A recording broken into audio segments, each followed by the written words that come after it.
माता जी को अशेष कृतज्ञता कि हम लोग सब यहाँ पर इकट्ठा हो पाए हैं। हमारे जीवन में हम लोग अभी जिस अवस्था में हैं, अगर हम लोग थोड़ा कॉन्शियस होंगे तो ये रियलाइज कर पाएंगे कि उसके पीछे हम लोग जहाँ पर भी हैं, उस अवस्था में पहुँचने के पीछे भगवान का एक अदृश्य हाथ हर वक्त हमको हेल्प किया है। अगर उनका हाथ नहीं रहता तो आज हम लोग यहाँ पर भी नहीं पहुँच पाते। जैसे अगर हम लोग एक पतंग को देखते हैं, एक पतंग जो कि एक धागे के साथ कनेक्टेड होता है, वो धागा उसको उड़ने में सहायता करता है या फिर जितना दूर वो उड़ सकता था, जितना ऊंचाई में उड़ सकता था, उसको रोक देता है। अगर एक साधारण दृष्टि से देखा जाए, हम लोग सोचेंगे कि धागा जितना लंबा है उतना तक ही वो पतंग को उड़ने के लिए हेल्प करता है। धागा अगर ख़त्म हो जाएगा तो फिर वो ऊपर नहीं उड़ पाता है, इसीलिए धागा शायद उसका ऊंचाई को घटा देता है। लेकिन एक बार अगर पतंग वो धागे से कट जाता है तो ऊपर उठता है या नीचे गिर जाता है? वो ऊपर नहीं उठता है, वो नीचे ही गिर जाता है। उसी तरह ही भगवान का जो अदृश्य हाथ है, उससे हम लोग कनेक्टेड हैं, हमारे चॉइस हो या ना चॉइस हो, इसीलिए ही मतलब उनका साथ है, इसीलिए ही हम लोग जहाँ पर हैं वहाँ पर हैं। लेकिन हमारा जीवन तभी सुंदर बन पाएगा, हमारा जीवन में तभी शांति आ पाएगा जब हम उनके लिए जीवन को समर्पित करके जिएंगे। अगर उनके उद्देश्य में हम लोग जीवन को नहीं जी रहे हैं, चाहे हम लोग हमारे सोसाइटी के लिए, हमारे परिवार के लिए, चाहे हम लोग कुछ भी कर रहे हैं, शायद सोच रहे हो कि बहुत कुछ कर रहे हैं, अगर वो एक आध्यात्मिक दृष्टिकोण से हम लोग नहीं कर रहे हैं तो कुछ ना करने के बराबर है। जैसे कि क्या हुआ था, एक बहुत ही खुला मैदान था, उस मैदान में दो जन आदमी काम कर रहे थे। एक आदमी वो एक गड्ढा खोद रहा है, दूसरा आदमी वो गड्ढे को बंद कर रहा है, फिर साइड में और एक गड्ढा खोद रहा है, फिर दूसरा आदमी गड्ढे को बंद कर रहा है। ऐसा करके वो लोग पूरा दिन भर काम कर रहे हैं। तो एक बाहर से एक आदमी आके देख रहा है कि ये लोग कर क्या रहे हैं। एक जन गड्ढा खोद रहा है और एक जन गड्ढा बंद कर दे रहा है, ऐसा करके दिन भर काम कर रहे हैं, कुछ तो काम हो नहीं रहा है। तो उनको पूछा कि आप क्या कर रहे हैं? तो उनमें से एक जन आदमी बोला कि देखो, ये काम के लिए 3 जन लोग अपॉइंट हुए थे, मेरा काम था गड्ढा खोदना, और एक जन जो सेकंड पर्सन था उसका काम था कि गड्ढे में एक पौधा लगाना, और तीसरा आदमी का काम था पौधा लगाने के बाद गड्ढे को बंद कर देना। तो आज क्या हुआ है, वो दूसरा जो व्यक्ति था वो आज एब्सेंट है। तो हम लोग तो अपना काम कर रहे हैं, वो गड्ढा को, मैं गड्ढा खोद रहा हूँ, वो गड्ढा बंद कर रहा है, बट एक्चुअली में कुछ काम हो रहा है क्या? नहीं हो रहा है, क्योंकि बिना पौधा लगाए वो गड्ढा खोदने का, गड्ढा बंद करने का कोई भी मतलब नहीं। ऐसे ही हमारे जीवन में अगर हम भगवान को आविष्कार नहीं कर पाते हैं, भगवान से संयुक्त होके काम नहीं करते हैं, चाहे हम लोग कुछ भी कर रहे होंगे, वो हमको हमारे प्रगति की ओर नहीं और अशांति की ओर लेके जाता है। जैसे अगर मानव समाज को हम लोग देखें, मानव समाज जो कि पिछले युग में जब उसके पास कुछ नहीं था, उस टाइम में वो पत्थर मार के एक दूसरे को मारता था। आज क्या हो गया है, हम लोग बोल रहे हैं कि बहुत विकास हुआ है। विकास होने पे क्या कर रहा है, वो अभी एटम बम फेंक रहा है। पहले पत्थर फेंक रहा था, अभी एटम बम फेंक रहा है। तो जब तक उसके चेतना में परिवर्तन नहीं आता है, जब तक उसके कॉन्शियसनेस में परिवर्तन नहीं आता है, तब तक वो एक्चुअली परिवर्तन नहीं होता है, वो उसको राइट डायरेक्शन में नहीं लेके जाता है। इसीलिए हम लोग कुछ भी कर्म कर रहे हैं, हम लोग भगवान के लिए युद्ध भी कर सकते हैं अगर जरूरत पड़े। जैसे युद्ध कौन किए थे? अर्जुन किए थे। युद्ध तो महाभारत में बहुत जन कर रहे थे। जैसे दुशासन, वो अपने स्वार्थ के लिए युद्ध कर रहा था। धृतराष्ट्र, वो अपने बेटे के लिए युद्ध में उनको सहायता कर रहे थे। भीष्म, वो अपने देश के लिए युद्ध कर रहे थे। युधिष्ठिर, वो धर्म के लिए युद्ध कर रहे थे। लेकिन अर्जुन, देखिए, उनको मतलब युद्ध करने के लिए उनके अंदर से अनुमति भी नहीं आ रहा था कि मैं कैसे मेरे परिवार लोगों को मारूंगा, लेकिन भगवान के लिए वो युद्ध किए, प्रेम के भाव के साथ युद्ध किए। क्योंकि देखिए, हम लोग जो भी भावना दूसरों को देते हैं वही सेम भावना हमारे पास भी आता है। जैसे अगर अभी पाकिस्तान के साथ इंडिया का फाइटिंग होता है, हम लोग अगर घृणा भाव के साथ उनके साथ युद्ध करते हैं तो उस टाइम में क्या होता है, अगर हम लोग सोचेंगे कि उस साइड में भी जो इंसान है वो भी हमारे तरह ही है, वो भी इंडिया का ही सोल है, जिसके बारे में बताया गया कि एक अखंड भारत होगा। इंडिया पाकिस्तान से अभी जो अलग हुआ है कुछ ही दिन के लिए ही अलग हुआ है, वो अलग नहीं है। ये 9 देश मिलके इंडिया का सोल है। तो वो भी हमारे तरह ही लोग हैं, उनका भी हमारे तरह ही भावना है।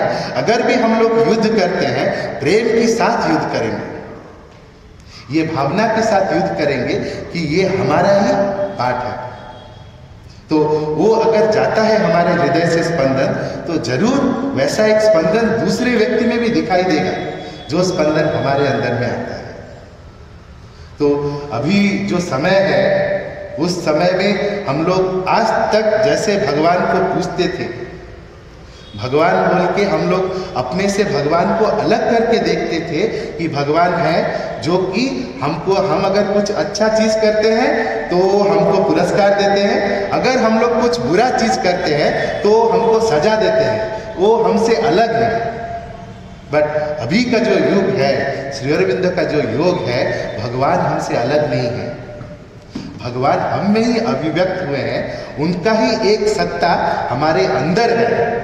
और हम लोग सिर्फ भगवान को पूजा करने के लिए भगवान हमको जरूरी नहीं है कि हमारा जो भी डिमांड हो, हमारा जो भी डिज़ायर हो, वो सिर्फ वो फुलफिल करेंगे।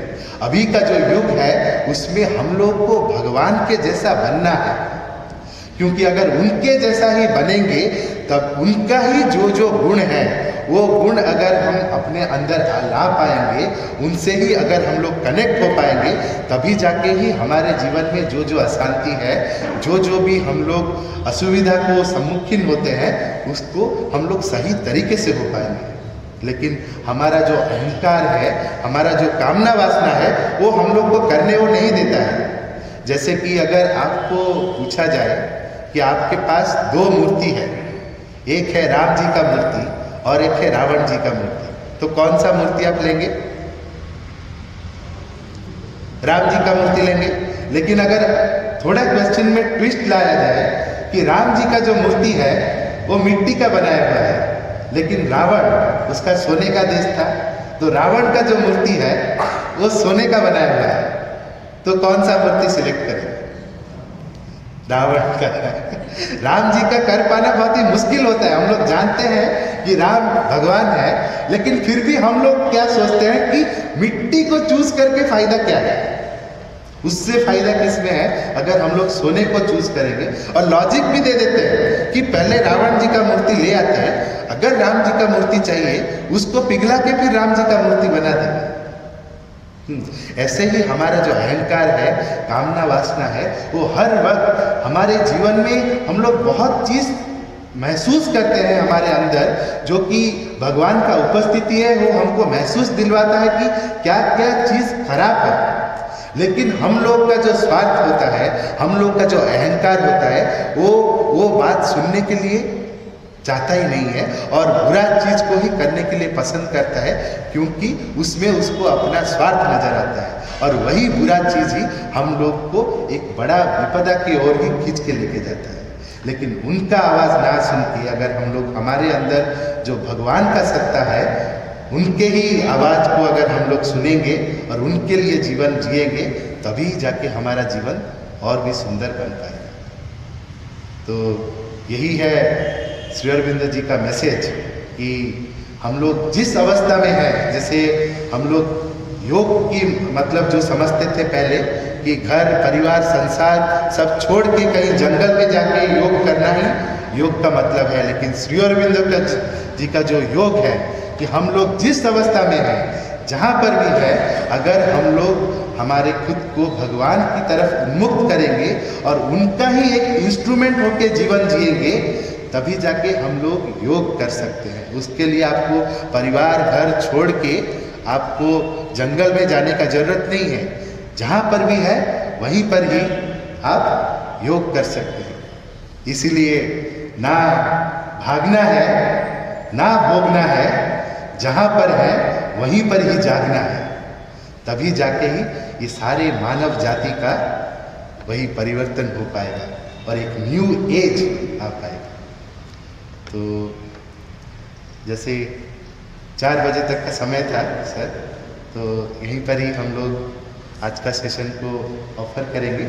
अगर आपका कुछ क्वेश्चन हो तो वो क्वेश्चन ले सकते हैं, अगर किसी का कुछ क्वेश्चन है।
A shapeless memory lingers in us still, and sometimes when our sight is turned within,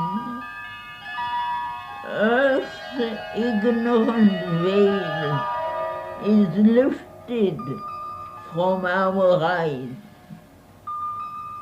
There is a short, miraculous escape.